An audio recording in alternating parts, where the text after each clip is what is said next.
बच्चों, good morning. मैं पद्मिनी पांडे, आपकी हिंदी अध्यापिका, पुनः आप सबका इस ऑनलाइन टीचिंग में स्वागत करती हूँ। हम लोग आरोह पुस्तक के गद्य भाग का पाठ नंबर 2 मियाँ नसरुद्दीन पढ़ रहे थे। उसी को क्रम में आगे बढ़ाते हुए आपको बताते हैं कि मियाँ नसरुद्दीन जो कृष्णा सोबती द्वारा लिखा गया है। हम लोग ने इतना पढ़ा था कि लेखिका मियाँ नसरुद्दीन के पास जाती हैं रोटियों, क्योंकि वो नान बाई थे, विभिन्न प्रकार की रोटियां, किस्म किस्म की रोटियां के प्रकार पूछने के लिए जाती हैं और उनसे प्रश्न पूछती हैं।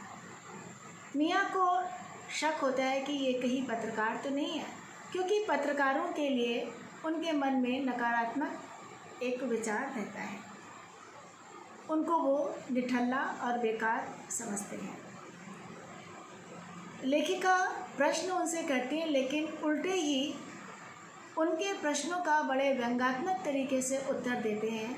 जैसे लेखिका ने पूछा कि भाई आपने रोटी बनाना कहाँ से सीखा, तो क्या कहते हैं वो कि क्या रोटी बनाने की कला सीखने के लिए हम नगीना सास के पास जाएंगे, मीना सास के पास, रफूगर, रंगरेज, इस तरह से उनको बताते हैं। तमाम व्यवसायों का उदाहरण देके कहते हैं कि अरे भाई उनके पास ये कला नहीं है, हमने तो अपने बुज़ुर्गों से, अपने पूर्वजों से, अपने दादा, अपने पिता से ये कला हमने सीखी है।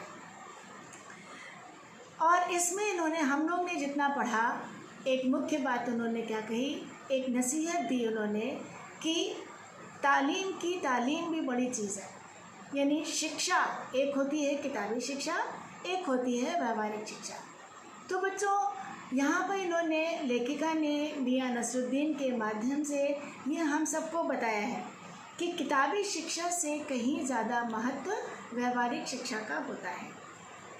अब वो बताते हैं कि भाई मियाँ के द्वारा उन्होंने ये बताया कि बच्चा जब विद्यालय जाता है तो शिक्षक उन्हें क्या बताते हैं, उन्हें एक एक शब्द, एक एक वर्ण उच्चारण करके उन्हें सिखाते हैं।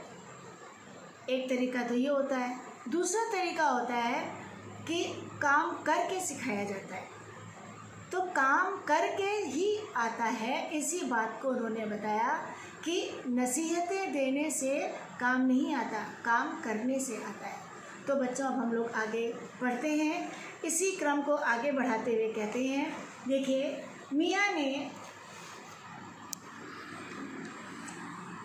मियाँ नसरुद्दीन जोश में आ गए। हमने ना लगाया होता खोमचा तो आज क्या यहाँ बैठे होते। मियाँ को खोमचे वाले दिनों में भटकते देख हमने बात का रुख मोड़ा, अपने खानदानी नानबाई होने का जिक्र किया। क्या यहाँ और भी नानबाई हैं? मियाँ कहते हैं कि बड़े जोश में, उत्साह में भर गए। कह रहे कि अगर आज हमने यहाँ अपना खोमचा, अपनी छोटी दुकान गुमटी ना लगाई होती तो क्या हम यहाँ बैठे होते। फिर उन्होंने कहा, लेखिका पूछती कि क्या और भी यहाँ बहुत सारे कोई नानबाई बनाने वाले हैं। मियाँ ने घूरा, बहुतेरे पर खानदानी नहीं।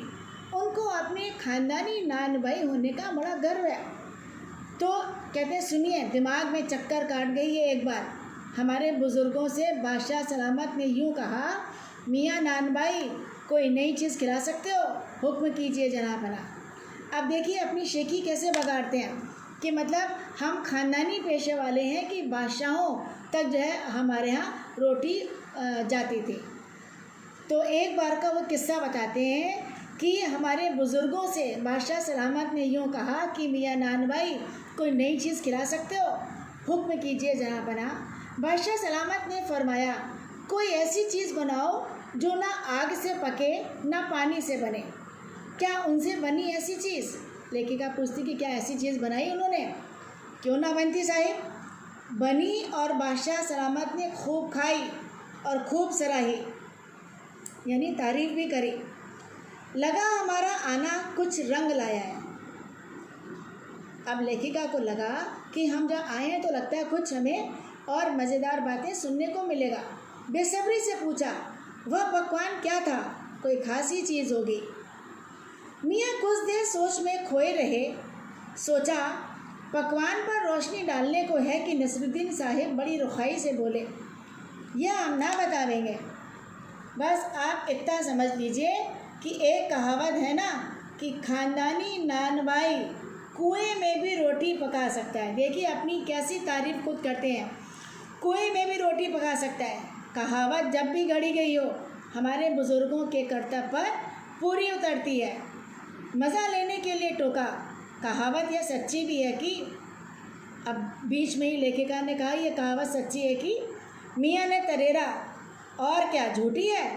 आप ही बताइए, रोटी पकाने में झूठ का क्या काम? झूठ से रोटी पकेगी? क्या पकती देखी है कभी? रोटी जनाब पकती है आँच से, समझे? तो वो देखिए अब इस बात को क्या कहते हैं कि रोटी पकती है आँच से। मियाँ नसरुद्दीन ने इसमें अपने पुरखों के कर्तव्यों का उल्लेख किया है और उन्होंने बताया कि उन्होंने उनके बुज़ुर्गों से बादशाह को ऐसी चीज़ खिलाई जो ना आग से ना पानी से पकी थी। लेकिन जब लेखिका ने उस चीज़ का नाम पूछा तो बड़ी बेरुखी से उसका नाम बताने से उन्होंने इनकार कर दिया, क्योंकि ऐसी चीज़ वास्तव में शायद नहीं थी। मियाँ लेखिका ने जब अद्भुत चीज़ के बारे में पूछा तो थोड़ी देर के लिए सोच में पड़ गए। वास्तविकता तो ये थी कि मियाँ को खुद ही ऐसी चीज़ के बारे में नहीं पता था। उन्होंने तो केवल शान बगाड़ने के लिए, अपनी बुज़ुर्गों की प्रशंसा करने के लिए यह बात कह दी थी। अब मियाँ इस बात का दावा करते हैं कि खानदानी नान भाई कुछ भी पका सकता है, रोटी आँच से पकती है, झूठ से नहीं। मतलब उनके है कि रोटी कुएं में पकाने वाली रोटी कहते हैं, ये कहावत कभी कही गई होगी, लेकिन इस कहावत पे हमारे बुज़ुर्ग एकदम खरे उतरते हैं। वो कहते हैं खानदानी नान भाई कुछ भी पका सकता है, रोटी आँच से पकती है, झूठ से नहीं। यानी कि वो झूठ नहीं कह रहे, ये सही बात है। तो इस प्रकार से उन्होंने अपनी खानदान, अपने बुज़ुर्गों का एक प्रशंसा के साथ साथ झूठी शान भी बगाड़ते हैं। सिर हिलाना पड़ा, ठीक फरमाते हैं। इस बीच मियाँ ने किसी और को पुकार लिया, मियाँ रहमत इस वक्त किधर को? अरे वह लौंडिया ना आई रुमाली लेने, शाम को मंगवा लीजो। बात करते करते उनको कोई और दिखा तो उन्होंने कहा किसी एक व्यक्ति का नाम लेकर कि भाई एक लड़की रुमाली रोटी लेने आने वाली थी, वो आई क्या? शाम को मंगवा लेना। मियाँ एक बात और आपको बताने की जहमत उठानी पड़ेगी। मियाँ ने एक और बीड़ी सुलगा ली थी, सो कुछ फुर्ती पा गए थे। पूछिए।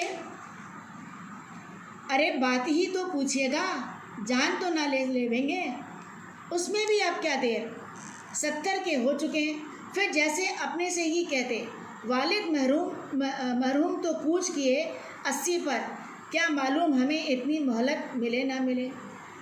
मियाँ बात करते करते आदत के अनुसार अपनी बीड़ी सुलगाते हैं और उनके अंदर कुछ एक उत्साह सा आता है और वो जैसे लगता है कि स्वयं से बात करते हैं कि 70 के तो हम हो गए। अब कहते हैं हमारे जो वालिद, हमारे पिता थे, वो तो 80 की उम्र को पार करके गए। स्वयं से ही बात करते हैं कि हमको ये मौका मिलेगा या नहीं मिलेगा। इस मजमून पर हमसे कुछ कहते न बन आया तो कहा, मजमून मतलब विषय। अभी यही जानना था कि आपके बुज़ुर्गों ने शाही बावर्ची खाने में तो काम किया ही होगा।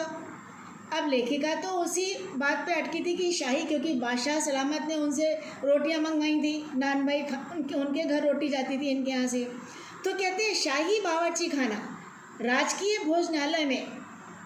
अब उन्होंने लेखिका के मन में आया कि शाही बावर्ची खाने में तो काम किया ही होगा आपके बुज़ुर्गों ने। मियाँ ने बेरुखी से टोका, वह बात तो पहले हो चुकी है ना, क्योंकि अब वो वास्तविकता तो कुछ और थी। तो उन्होंने कहा ये हो गई ना, दोबारा इस बात को क्यों आपने जिक्र कर रहे हैं? हाँ हो तो चुकी साहिब, पर जानना यह था कि दिल्ली के किस बादशाह के यहाँ आपके बुज़ुर्ग काम किया करते थे। लेखिका भी उनके पीछे पड़ गई। कि उनको क्या लगता है कि भाई लेखिका जो है उनके बुज़ुर्ग का नाम पूछती हैं, कि उस बादशाह का नाम पूछती हैं कि भाई वो कौन से बादशाह थे जिन्होंने जो है आपके बुज़ुर्गों से जो है वो रोटी पकाने का कार्य, जिनके आपके बुज़ुर्ग उनके यहाँ करते थे। बार बार वो नसरुद्दीन को जो है उनको जो है बार बार छेड़ती थी कि उनसे बादशाह का नाम बार बार पूछती थी कि बादशाह का नाम क्या है, क्योंकि वास्तव में तो ये इसलिए पूछती थी कि उनके व्यवसाय के काल का पता चल सके। बताए, लेकिन वो थोड़ा खिसिया जाते हैं, उन्होंने बड़ी बेरुखी दिखाते हैं, कहते किस बादशाह के यहाँ आपके बुज़ुर्ग काम करते थे। लेखिका का मकसद तो ये था कि भाई उस समय के बादशाह से वो जोड़ लेंगी, भाई किस किस काल के में इनके बुज़ुर्ग ऐसा बादशाहों के संपर्क में थे। अजी साहिब क्यों बाल की खाल निकालने पर तुले हैं? कह दिया ना कि बादशाह के यहाँ काम करते थे, सो क्या काफ़ी नहीं है? हम खिसियानी हंसी हंसे, है तो काफ़ी, बस ज़रा नाम लेते तो उसे वक्त से मिला लेते। वक्त से मिला लेते खूब, पर किसे मिलाते जनाब आप वक्त से? मियाँ हंसे जैसे हमारी खिल्ली उड़ाते हो। उन्होंने बात को दूसरा मोड़ दे दिया। मियाँ ने, वक्त से वक्त को किसी ने मिलाया है आज तक? कितनी बड़ी बात, कितनी गहरी बात ये आ गई कि वक्त से वक्त को किसी ने मिलाया है आज तक। कि बच्चों, समय तो किसी के लिए नहीं ठहरता, समय किसी की प्रतीक्षा नहीं करता, तो वक्त से वक्त को किसी ने मिलाया आज तक। खैर पूछिए किसका नाम जानना चाहते हैं? दिल्ली के बादशाह कहे ना, उनका नाम कौन नहीं जानता, जहाँ बना बादशाह सलामत ही ना।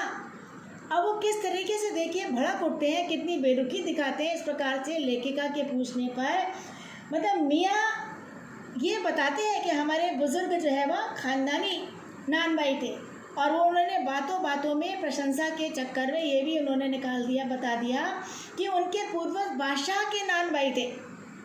तो लेखिका ने उस बादशाह का नाम पूछा। इस बात से थोड़ा वो क्रोधित हो गए, थोड़ा बेरुखी से बात करने लगे। भाई लेखिका ये जानना चाहती थी कि दिल्ली के किस बादशाह के यहाँ काम करते थे। अब मियाँ को इसका जवाब तो पता नहीं था, क्योंकि ये बात तो सत्य शायद नहीं थी। अब बार बार पूछने पर उनको वो खींच जाते हैं, पर लेखिका थी कि बादशाह का नाम जानने के लिए बार बार उनसे पूछती, और वो इसलिए भी जानना चाह रही थी कि उनका जो ये व्यवसाय है, उनका जो एक ख़ानदानी पेशा है, ये कब से चल रहा है, उस समय का, उस काल का पता चल सके, और मियाँ जो कह रहे हैं उस बात की पुष्टि हो सके। वो इस बात को जानने के लिए बार बार पूछती हैं। तो वो कहते हैं कि दिल्ली के बादशाह कहीं ना, उनका नाम कौन नहीं जानता, जहाँ बना बादशाह सलामत ही ना। अब वो इस तरीके से बात करते हैं जैसे लगता है कि उन्हें दिल्ली के बादशाह की बात जब करते हैं तो उनको थोड़ा खींच जाते हैं।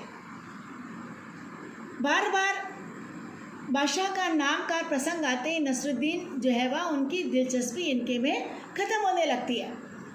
उनका अपने ख़ानदानी नानबाई होने का रहस्य पूछा तो उनके बुज़ुर्ग क्या कहते हैं कि बादशाह के लिए रोटियां बनाते थे।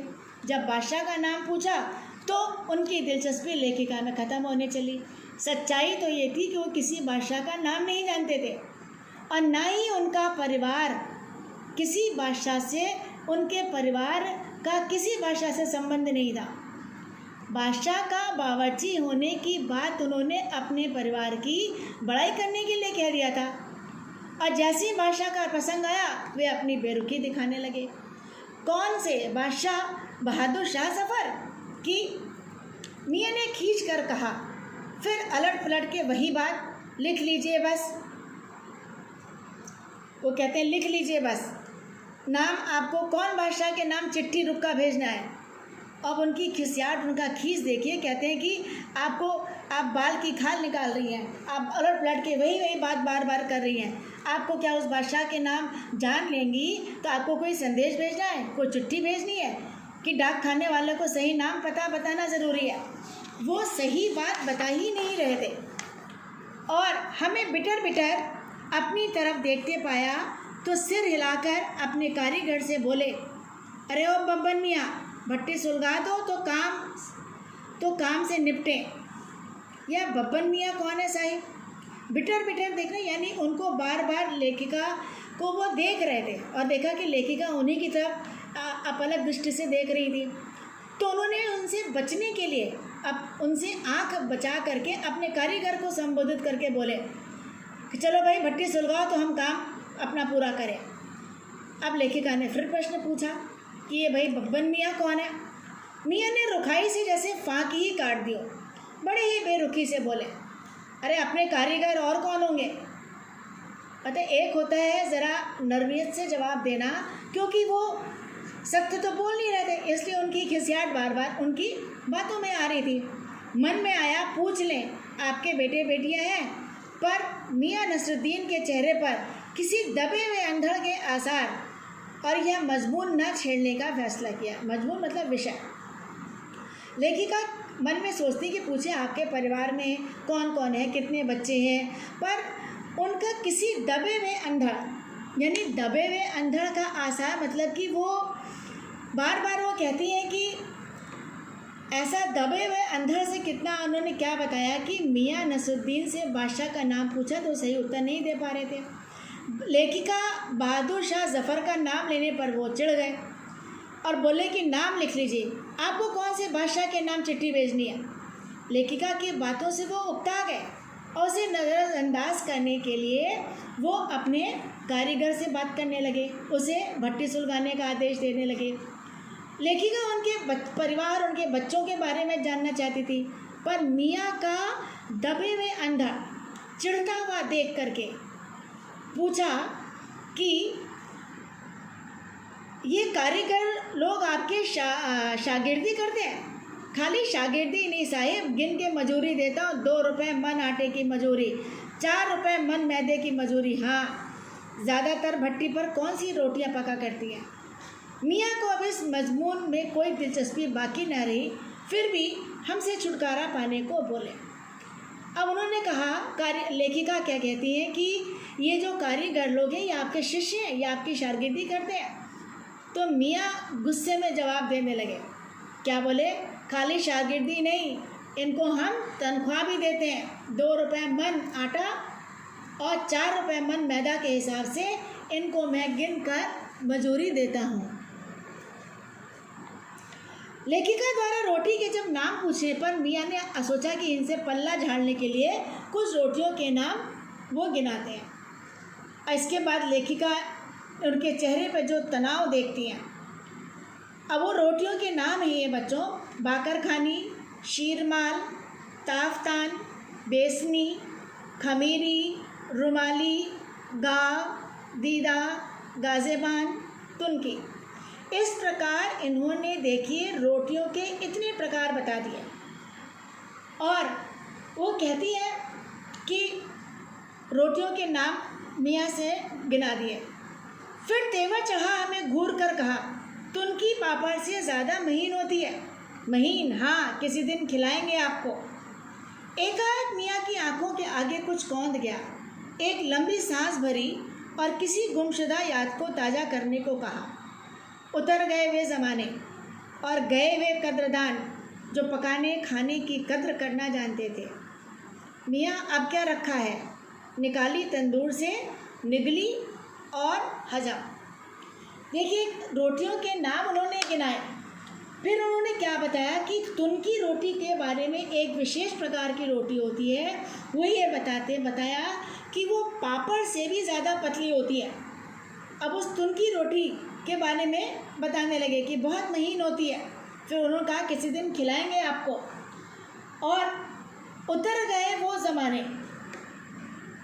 मियाँ अपने पुराने ज़माने की बात याद करने लगे कि किस प्रकार से लोग उनकी दुकान से तरह तरह की रोटियां लेने आते थे। उतर गए ज़माने मतलब वो दिन बीत गए, यानी पहले के ज़माने के लोग जो हैं कलाकारों की कद्र करते थे। वो पकाने वालों की मेहनत, कलाकारी, योग्यता आदि का मान सम्मान करते थे।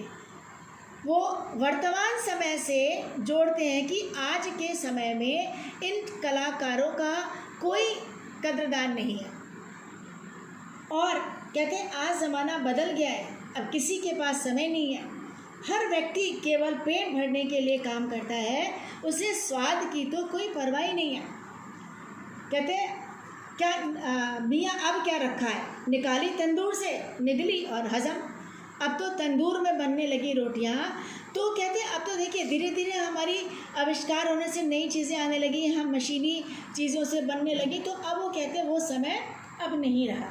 इस प्रकार से वो कहते हैं कि देखिए रोटियों के नाम बताया उन्होंने, और वो कहते हैं कि रोटियों के नाम बताया, फिर तुनकी रोटी को उन्होंने विशेष उस रोटी के बारे में बताते हैं।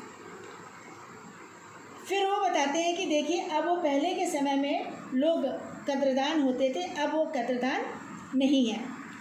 अब मियाँ के मन में देखिए इन बातों से क्या है कि नसरुद्दीन के मन में एक ऐसा दर्द छिपा हुआ है कि मियाँ नसरुद्दीन को लोगों की जो एक सोच बदल गई, उससे बड़े सोच के साथ साथ रुचि बदल गई है, इससे बड़ा दुख है। उनका ये मानना कि पहले के लोग कला की कद्र करते थे, पकाने वालों का सम्मान करते थे। अब ज़माना बहुत तेज़ी से बदल रहा है। अब क्या है, कमाने के साथ एक केवल कमाने की होड़ मची हुई है। ऐसे में खाना खाने वाला और पकाने वाला दोनों जल्दी में, खाने वाले को स्वाद नहीं है और पकाने वाले को केवल पैसा कमाना है। तो इनके मन में ये दर्द छिपा हुआ है। इस दृष्टिकोण इनका ऐसा है कि इस कारण से ये भी है कि देखिए देश की हमारी पुरानी कलाएं जो है वह धीरे धीरे दम तोड़ रही हैं। इन कलाओं का अब समाप्त हो रहा है। तो इस प्रकार से वो देखिए इन्होंने यहाँ पर अपनी पूरी बात इन्होंने बताई कि कैसे रोटियों के बारे में उन्होंने बताया और कला के बारे में, तालीम के बारे में, अपनी सोच के बारे में बताया। बच्चों अब एक बार हम पूरा इसका सार आपको समझाते हैं, बताते हैं, फिर आप इसको क्वेश्चंस हम देंगे, इसे आप करिएगा। इसका सारांश है ये, जैसा कि हमने शुरू में बताया था कि कृष्णा सोबती की रचना हम हशमत से संग्रहित है ये रचना। इसमें खानदानी नानबाई मियाँ नसरुद्दीन के व्यक्तित्व, रुचियों और स्वभाव के बारे में बताया गया है। मियाँ नसरुद्दीन अपने मसीहाई अंदाज से रोटी पकाने की कला को और उसमें अपनी खानदानी महारत बताते हैं। मसीहाई अंदाज से रोटी पकाने की कला और उसमें अपनी खानदानी पेशे की बात करते हैं। वे ऐसे इंसान का भी प्रतिनिधित्व करते हैं जो अपने पेशे को कला का दर्जा देते हैं और करके सीखने को असली हुनर मानते हैं। मुख्य बात यह है कि कला, अपने पेशे को कला का दर्जा देना है, ये बहुत बड़ी बात है, और उसे करके सीखने को असली हुनर मानते हैं।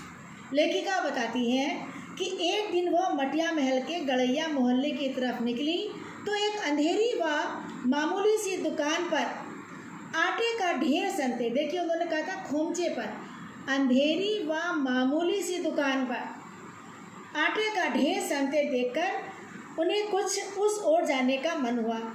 पूछताछ पर पता चला कि यह खानदानी नानबाई मियाँ नसरुद्दीन की दुकान है। ये 56 किस्म की रोटियां बनाने के लिए मशहूर है। मियाँ चारपाई पर बैठे बीड़ी पी रहे थे। उनके चेहरे पर अनुभव और आंखों में चुस्ती व माथे पर कारीगिरी के तेवर थे, जैसे श्रेष्ठ कारीगर के तेवर होते हैं। लेखिका के प्रश्न पूछने की बात पर उन्होंने अखबारों पर व्यंग किया। वे अखबार बनाने वाले व पढ़ने वाले दोनों को ही निठल्ला समझते हैं। लेखिका ने जब पूछा कि आपने इस तरह की रोटियां बनाने की गुण कहाँ से सीखा, तो बड़ी बेपरवाही से जवाब दिया कि साहब ये हमारा ख़ानदानी पेशा है। इनके वालिद मियाँ बरकत शाही नानबाई थे और उनके दादा आला नानबाई मियाँ कल्लन थे। उन्होंने ख़ानदानी शान का एहसास करते हुए बताया कि उन्होंने यह काम अपने पिता से सीखा है। नसरुद्दीन ने बताया कि हमने यह सब मेहनत से सीखा है। अब वो उदाहरण के द्वारा समझाते हैं कि जैसे बच्चा पहले अलिफ से शुरू होकर आगे बढ़ता है या फिर कच्ची पक्की दूसरी से होते हुए ऊंची जमात में पहुंच जाता है, मतलब सीधे तीसरी जमात में नहीं जाता, उसको प्रारंभ से सीखना ही पड़ता है। उसी तरह हमने भी पहले छोटे छोटे काम जैसे बर्तन धोना, भट्टी बनाना, भट्टी को आँच देना, ये सब काम करके ये हुनर तक हम सीख पाए हैं। तो इन्होंने क्या कहा था, तालीम की तालीम भी बड़ी चीज़ है, ये बड़ी मुख्य बात है। ये ख़ानदान के नाम पर वे गर्व से फूल उठते हैं। उन्होंने बताया कि एक बार बादशाह सलामत ने उनके बुज़ुर्गों से कहा कि ऐसी चीज़ बनाओ जो आग से ना पके ना पानी से बने। उन्होंने ऐसी चीज़ बनाई और बादशाह को खूब पसंद आई।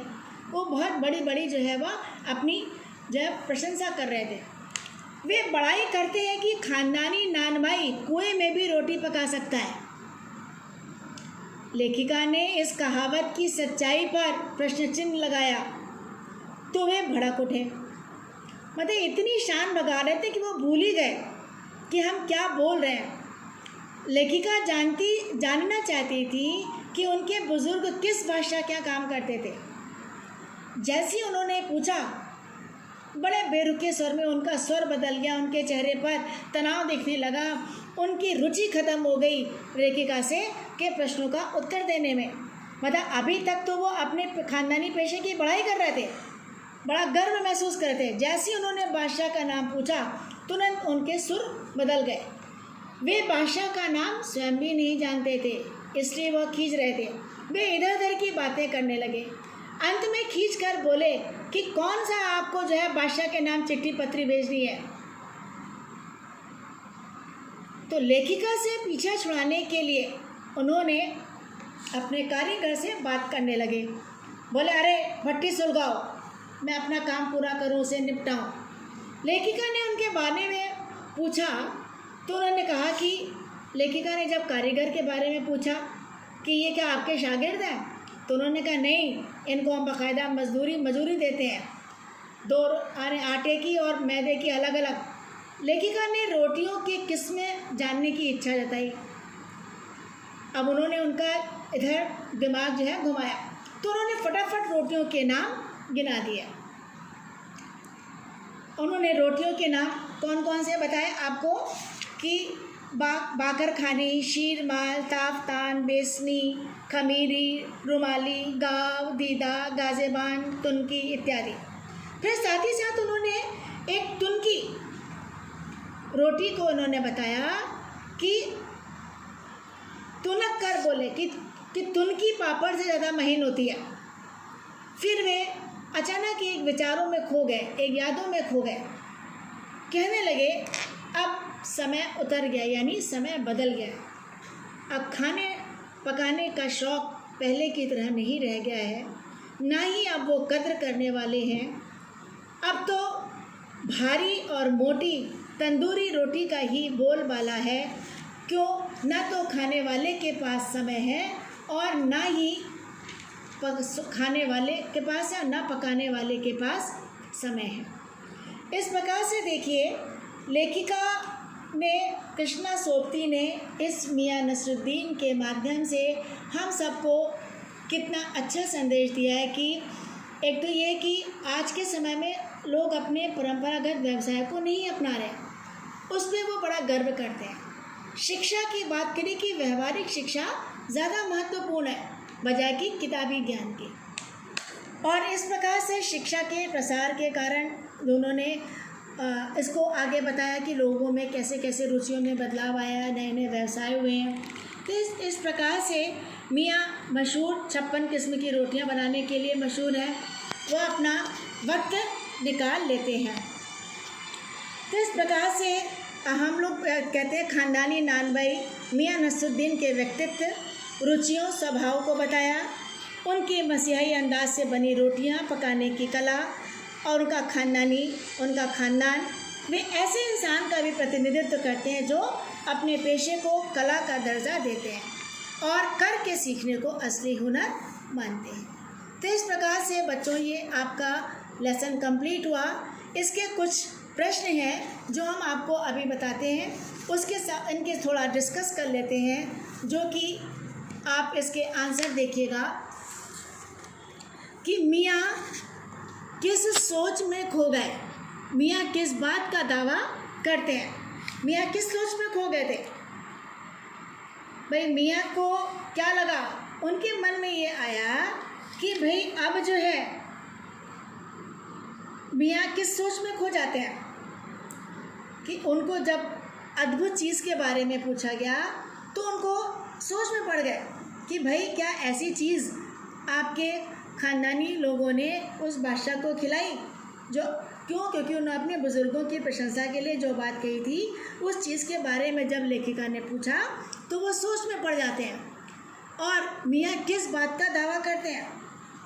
मियाँ कहते हैं कि ख़ानदानी नान भाई कुछ भी पका सकते हैं, रोटी आँच से पकती है, झूठ से नहीं। दूसरा है उतर गए ज़माने। अभी मैंने आपको बताया कि वो समय अब आज वो समय नहीं है, समय परिवर्तित हो गया है, लोगों की रुचि ख़त्म हो गई है, स्वाद ख़त्म हो गया है, ना खाने वाले के पास ना पकाने वाले के पास, दोनों जल्दी में है। उसके बाद लेखिका ने बादशाह का नाम क्यों पूछा? क्योंकि वो उसको समय से जोड़ना चाहती थी कि उस वक्त का समय और इनके बुज़ुर्ग लोग किस समय में बादशाह के संपर्क में थे। मियाँ लेखिका की बात से क्यों खींच गए? क्योंकि उनकी बात में सत्यता नहीं थी। उनकी बात में क्या था कि उनको ये लग रहा था कि हम जो है बादशाह का नाम तो उनको पता ही नहीं था, इसलिए उनकी बात में उनकी लेखिका के प्रश्नों से उन्हें खींच आ रही थी। बच्चों, अभी हमने इन प्रश्नों का आपको आंसर भी बता दिया शॉर्ट में, इसे आप अपनी कॉपी में लिखिए अभी, और इसका मैंने आपको पूरा सार भी बताया जिसको आप ध्यान से आपने सुना होगा, जिससे कि आपको प्रश्नों के उत्तर लिखने में सरलता होगी। तो ये आप अपनी कॉपी में इसको अभी निकालिए कॉपी और इसके आंसर लिखना प्रारंभ करिए। Thank you.